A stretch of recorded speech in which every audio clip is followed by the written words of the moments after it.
Қайырлы күн достар, бүгін сіздермен жаздың ыстығында жейтін және де екі ақ ингредиенттен тұратын балмұздақтың құрамымен бөлісемін. Келесі таза ыдысымызға 33% салқын кілегейімізді құямыз. Ыдысымызда таза бірде-бір тамшы су болмауы тиіс.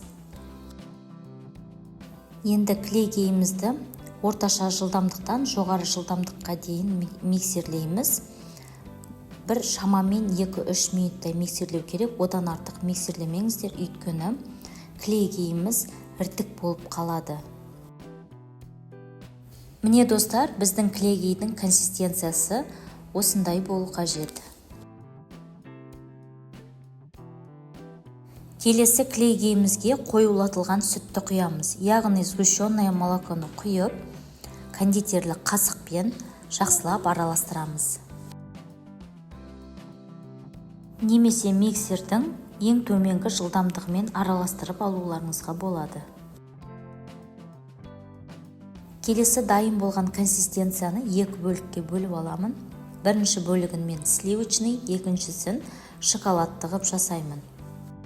Енді сливочный консистенцияны бетін жауып морозильникқа кеміне 6 сағатқа қоямыз. Консистенцияның екінші бөлігіне мен 70-80 грамм ерітілген плиточный шоколадты қосамын. Фирмасы Milka. Осы Milka молочныйдың дәмі өте керемет. Мороженныйымыз ащы бір қышқылдам шықпайтын болады. Сондықтан да осы Milka фирмасын қолдансаңыздар абзал. Консистенцияға шоколадты құйған соң, консистенция біркелкі болғанға дейін жақсылап араластырып аламыз. Шоколадты ыстықтай құймай, суытып алып құйғандарыңыз дұрыс. Енді дайын болған консистенциямызды крышкасы жабылатын ыдысқа құйып аламыз және бетін жауып морозильникқа кемінде 6 сағатқа қоямыз.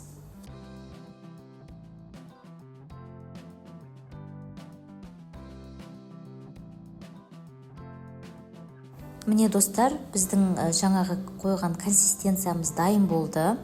6 сағат тұрды. Қазір сіздерге көрсетемін, қалай болып шыққанын.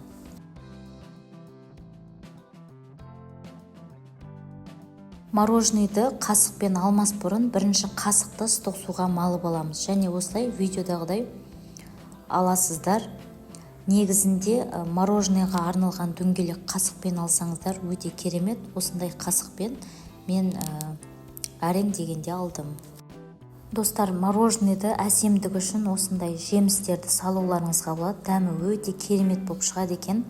Мен астына бірінші черешня салдым, екінші шоколадқа абрикосты салдым. Достар, және де үстіне сәндік үшін присыпканы сепсеңіздер болады. Мороженныйды өздеріңіздің қалауларыңызша сәндеуге болады. Үстіне шоколад құйсаңыздар да, сироп құюларыңызға да болады.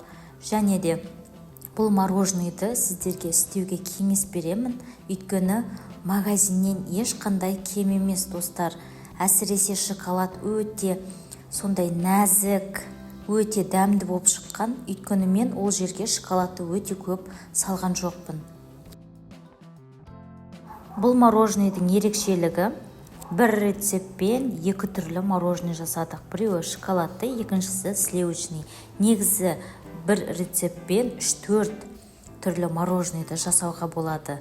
Достар, алдағы уақытта мен сіздермен әр түрлі тамақтың түрлерімен, рецептісімен бөлісетін боламын. Достар, мені қолдап, маған лайк басуды, комментарий жазуды ұмытпаңыздар. Және де бастысы маған тіркелуді ұмытпаңыздар.